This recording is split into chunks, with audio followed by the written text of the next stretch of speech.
So this is where we're thinking about the reader and how this message plays out in really practical terms in their lives, how it will benefit them, and just make a concrete impact.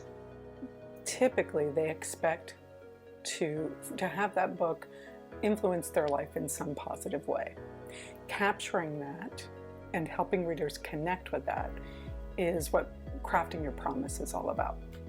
You can see indicators of a book's promise in their titles, in their subtitles. Subtitles are almost always reflect some aspect of the book's promise.